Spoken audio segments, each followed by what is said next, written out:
MMAOB Daily podcast. I'm your host, as always, Adam Martin, and I'll be taking you through the latest in the world of mixed martial arts. You can follow me on Twitter at MMAdamMartin, and this podcast is available, as always, at MMAOddsbreaker.com and over on our YouTube channel. Please like, share, subscribe, tell your friends about it. Also, check me out at bjpenn.com and MMARings.net. So, got quite a good show for you today, guys. A lot of news to talk about. Bunch of fight announcements. First thing I wanted to mention, though, is I want to give some props to Nick Kalikas, my boss over at MMAOddsbreaker.com, the man known as Fight Odds. I got to give Nick props, man. He's working with the UFC now. He'll be doing the show, I think it's called UFC on the Line, with Johnny the Greek and Brendan Fitzgerald. So, man, I am really happy for Nick. Congrats, Nick. Seriously, man. You deserve it, and it's great. And I've heard Dana White really liked what Nick was doing. I saw him actually, I think he was tweeting and Instagramming with Nick's name on it. So that's amazing for Nick. So congrats, Nick. And I hope everything goes well over there with the podcast with those guys. And so far, so good, definitely. And that's available on Fight Pass if you guys want to watch it. Nick does a great job with Brendan and Johnny. So definitely check that out if you're into gambling. And if you're watching this podcast, you probably are into the betting side of MMA. So definitely check that out. Okay, so let's get into today's show. First thing I want to talk about, Paulo Costa. He's a guest fighter this weekend at UFC 243, and he had some choice words to say about Israel Adesanya. So they've been going back and forth, obviously. Paulo Costa is the number one contender. Adesanya is fighting Whitaker tomorrow night for the title, the undisputed belt. And if Adesanya wins, Costa is likely next in line. So they've been going back and forth. Adesanya had some words for Costa, calling him like a blown-up stuffed animal, which I thought was hilarious. And Costa called him a skinny clown. And now Costa says that he wants to break Adesanya's face. And he says he wants Adesanya to be the first kill on his MMA record. So some very pointed words here from Paulo Costa towards Adesanya. But I love it. I mean, it's the fight game. So you're not going to be nice to each other. These guys want to hurt each other. Great. I mean, I think it's going to make for an amazing fight. So obviously Adesanya has to get by Whitaker tomorrow. That is not an easy task. And everything we've seen from Robert Whitaker this week, this guy is insanely focused for this fight. So do not count on Robert Whitaker. I just looked at the betting line in the morning. Adesanya is actually the small favorite now, minus 120, and Whitaker's plus 100. So he's actually a small underdog now. Robert Whitaker was basically a pick 'em all week. Now it's kind of shifted in Adesanya's favor. So most people think he's going to win the fight. We'll see what happens, obviously. But if Adesanya does win, I expect him to fight Paulo Costa next, although according to Adesanya, he wants to move up and fight Jon Jones or Stipe Miocic. But for now, I do think Costa's next in line. And obviously, the way they're going back and forth, that's a fight everyone's going to want to watch. So Costa has got some choice words for Adesanya, and Adesanya's got some choice words for him. So it's going to be a good fight if it happens. Iaquinta, he's fighting Dan Hooker tomorrow night. I thought this was hilarious. Just want to mention this quickly. He was interviewed, and apparently Dan Hooker is also a real estate agent. We all know that Iaquinta is a real estate agent in Long Island. Apparently Dan Hooker is in New Zealand. And I think it was John Morgan interviewing Iaquinta, just asking about it. And Iaquinta he says, I want to beat him to prove the better fighter is, but I also want to beat him to prove who the better real estate agent is, which I thought was absolutely hilarious. And that fight is a fantastic matchup. That's definitely the second best fight in the card, obviously, besides the main event.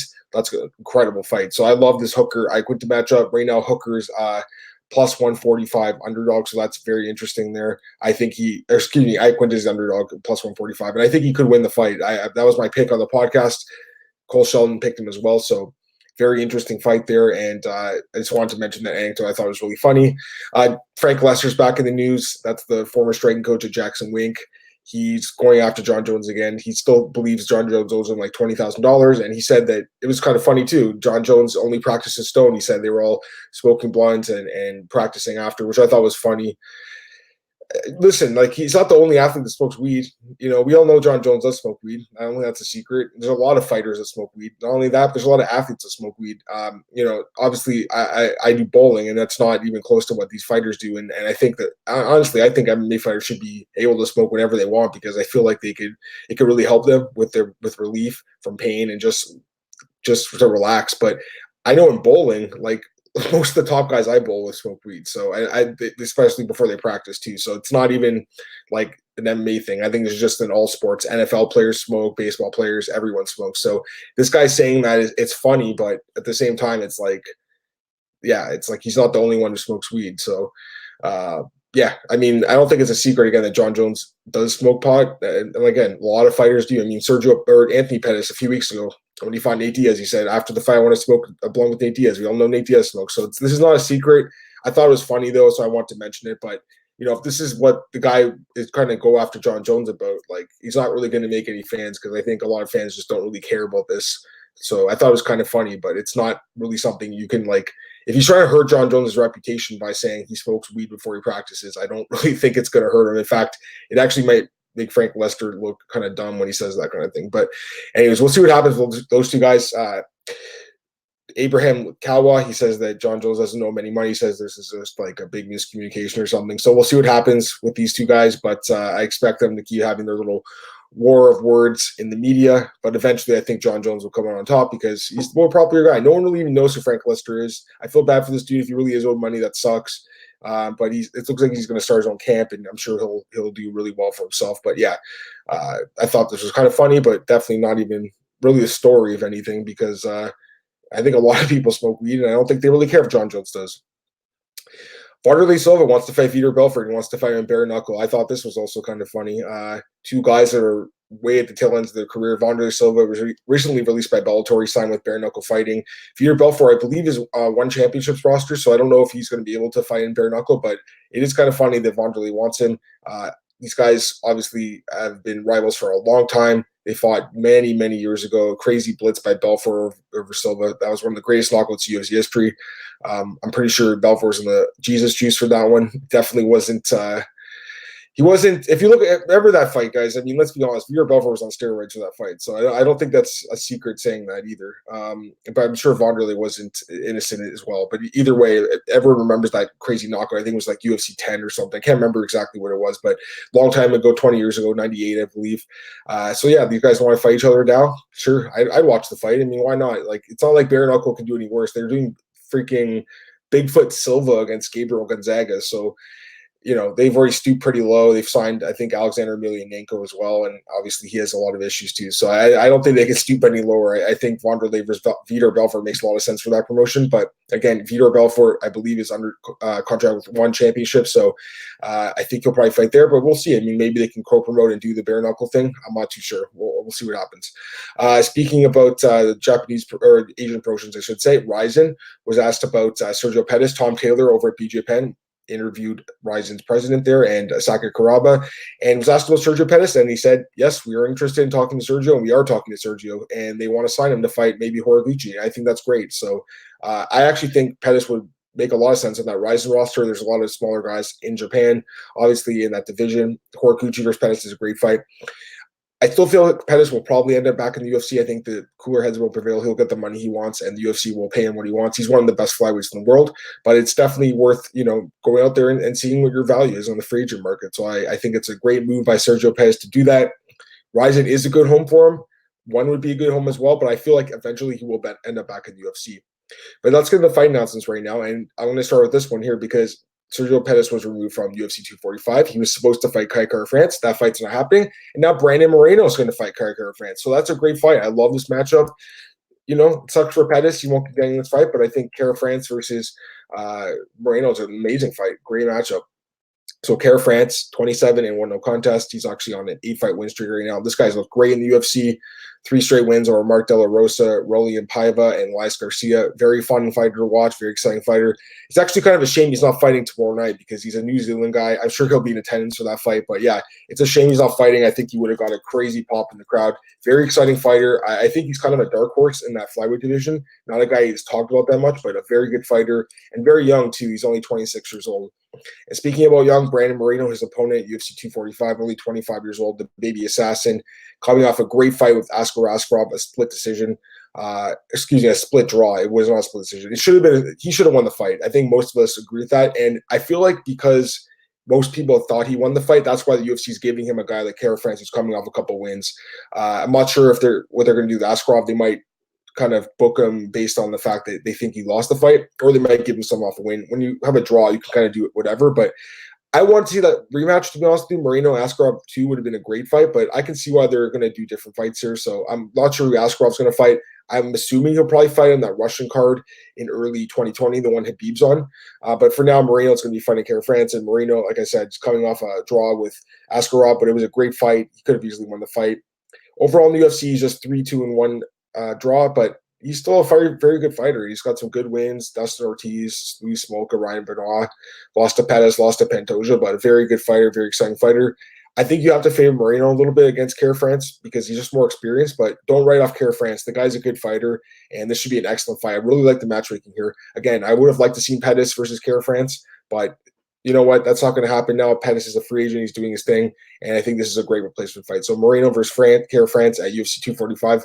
That card's amazing. I'm going to be at that card. I can't wait for that card. UFC Sao Paulo gets a couple fights here. Ricardo Ramos is moving up to the UFC featherweight division to take on Luiz Eduardo Garagorri. So interesting matchup here. Ricardo Ramos, he's had some good wins in the UFC for sure. Only 24 years old, very young. So I'm a little surprised he's moving up, but I guess he's having problems cutting weight. That's the only guess I can have.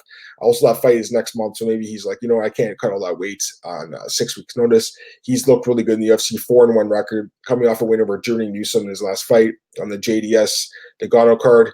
He has that really good win over Ayman Zahabi by knockout on the GSP Michael Bisping card, which was an incredible finish. So this guy is a pretty good fighter. So I got some really good finishes in his UFC career. Also, actually that's his only finish, but he has some good wins. Like Kyung Ho Kang is a good win. Tanaka is not a bad win either. He did lose to Said Nurmagomedov, but overall very good fighter. Takes on Luiz Eduardo Garagorri. He is the UFC's lone Uruguayan fighter. He's coming off a win over Humberto Bandené by decision, 13-0. He looked good against Bandené, but Bandené is not even close to Ramos. Again, Ramos is moving up in weight, so you never know how that's going to work out, but he's 6 years younger. He has more experience in the UFC, and I've just been more impressed with him. So I would favor Ramos in this fight, but definitely an interesting fight. And one other fight at UFC Sao Paulo. I don't understand this matchup at all. This one was a real head-scratcher when I saw it. Charles Oliveira will be taking on Jared Gordon. I don't get the matchmaking here. I mean, why is Oliveira fighting a guy ranked way lower than him? Doesn't make sense. Maybe people don't want to fight Dubronx. I guess that would be it. But he's on a 5-fight win streak right now. He's finished all 5 of his last opponents. Nick Lentz by knockout, David Tamer, Jim Miller, Christos Giagos, and Clay Guida by submission. He had that knockout loss to Paul Feller before that submission win over Will Brooks. So he's won 6 of his last 7 fights by stoppage. So weird matchmaking here because Jared Gordon is really struggling in the UFC with he's 3-2, but he's only 1-2 in his last 3 fights, and he had got knocked out by Joaquim Silva and Carlos Diego Ferreira, and he won a decision over Dan Moret, but Dan Moret's like, I don't even think he's on the roster anymore. So very strange matchmaking here. I like Jared Gordon. He's got a good story. Former drug addict turned MMA fighter, and he's just seems like a really like genuine guy who's kind of like pushing that, you know, don't do drugs and just, you know, chase your dreams in life kind of thing. And I love that, but I don't understand the matchmaking here. And honestly, I don't like this matchup for Jared Gordon, even though he hasn't been submitted before. Charles Oliveira can submit anyone. I like Charles Oliveira a lot in this fight. He should be a massive favorite to win this fight.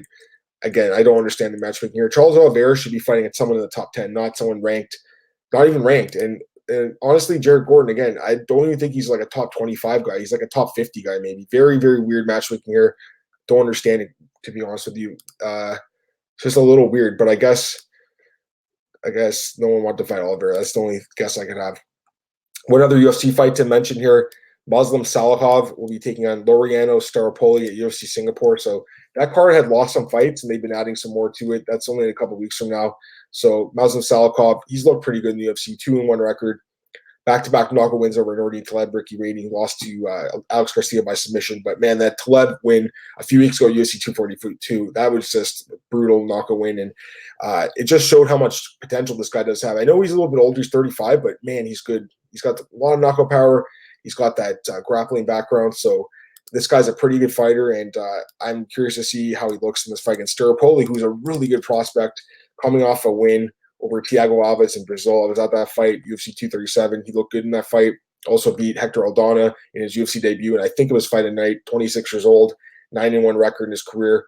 This guy's a very solid fighter, really good striking. So tough fight to call here, but I mean, I don't know, honestly. Like Staropoli's a lot younger, so I think you got to give him a little bit of an advantage here. But Salikhov is very dangerous with striking, so a very close fight, kind of a coin flip, to be honest with you. But I guess if I had to choose someone, I'd lean a little towards Staropoli. But again, that fight's a few weeks away. I'll have a little bit of time to decide who I'm going to pick before that happens.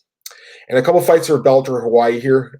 As we all know, AJ McKee will be fighting Derek Campos. So I love this fight. You know, I'm surprised Campos chose McKee. He could have really chosen pretty much anyone, and he chose McKee. So I mean, credit to this guy. No one wants to fight McKee. He's incredible. 15-0. Started his MMA career as a pro in 2015. 15-0, all of his fights at Bellator. Back-to-back wins now over Pat Curran and Jordan Carey-Hanan. Those are two big wins. So AJ McKee, very good fighter, very exciting fighter. Derek Campos, he's been up and down in Bellator. For the most part, he's kind of like win-loss. But lately, he's, coming off that win over Strauss, it snapped that 3-fight losing streak he had. So that was a big win for him. I think that this guy can be knocked out. He's been knocked out quite a few times. I think McKee definitely wins this fight, so I have to fear McKee, but it should be an exciting fight, though, at least. I think Campos will bring the fight to McKee, and someone's probably going to finish there. I think it would probably be Campos. And the other fight, and again, another head-scratcher here, Ilima-Lei Macfarlane will be taking on Kate Jackson. Just, again, I know that they want Ilima-Lei to fight on that card, and I get it. She's obviously Hawaiian, and she's popular. She's a really good fighter. But Kate Jackson, really? Like, this is their opponent? I think a lot of people thought it would be Juliana Velasquez that would be next in line. I don't know if maybe her timetable didn't match up or something like that. Like, it's just a little strange that they're doing Kate Jackson because Velasquez, 9-0 record, she looked like the clear-cut number one contender, 4 straight wins at Bellator. But instead, Macfarlane will be fighting Kate Jackson. She is coming off 2 wins, and she's 3-1 in Bellator overall, but, she lost to Valerie Letourneau, and she beat Colleen Schneider, Anastasia Yankova, and Lena Ovechnikova. So, I mean, let's be honest, Yankova does have a name, I guess, but the last fighter she beat I don't even know who that is. So this is kind of weird to me. This woman does have some experience. She was on The Ultimate Fighter. She lost to Tatiana Suarez. She beat Ashley Yoder. She also lost to Joanna Jacek in the European regional scene. So she does have experience, but let's be honest here, guys. This is a mismatch, and Ilima-Lei is going to win this fight. 10-0, 9-0 in Bellator, coming off a good win over Veda Arteaga. A lot of people actually thought that there could be a rematch in that fight. So, again, this is kind of a surprising booking, but they want to get Ilima-Lei in that card, and I guess Kate Jackson was the only fighter available. And I should mention, I have no idea what's going to happen with BJ Penn. I know I read for his website, but we don't know anything about BJ there and what's going on with him. But I have to guess that he will be signed for this card. That'd be my guess. Rich Child's his friend. Rich Child's the matchmaker. Scott Coker likes BJ Penn. BJ's Hawaiian. It just makes a lot of sense. So the UFC just released him in time for this card. It writes itself. So I expect BJ Penn to be in this card. Don't know who he's going to fight, but I would definitely expect him to be signed very soon and to be put on the UFC, the Bellator Hawaii card. Shame the UFC hasn't gone to Hawaii yet. It really is, but Bellator is, they go there all the time, and it's great. All right. I think that's it for today's show, guys. I really appreciate you tuning in once again for the podcast. And happy Friday, everyone. We got the weekend coming up here tonight. Bellator 229 over at MMAOddsbreaker.com. You can check out my opening odds reactions. I also broke down the card yesterday on the podcast, so definitely check that out. And UFC 243, that'll be tomorrow night in Australia. I can't wait for that card. I know you guys are excited for it too. That main event, unbelievable. Great fight. Opening odds reactions over at Bellator. Full podcast breakdown with Cole Sheldon on Tuesday. Check it out at MMAOddsbreaker.com on our YouTube channel. And also the main event breakdown, I sent that into Brian Heminger, so that should be posted today, I would expect. So definitely read my breakdown if you want to check out some more insight into that fight between Adesanya and Whitaker for the UFC Undisputed Middleweight Championship. Again, you guys can follow me on Twitter at MMAdammartin. And this podcast is available at MMAOddsbreaker.com. And you guys can check me out at bjpenn.com and MMAratings.net. And also at MMAratings.net, quickly mention that I have an article about the main event and why it could be the best middleweight title fight of all time. So definitely check that out. I appreciate that, guys. Thanks again for the support. Everyone have a good weekend. I'll be back Monday breaking down what happened at UFC 243 and Bellator 229. Guys, have a great weekend. I'll be back Monday. Have a good one. See ya. Bye.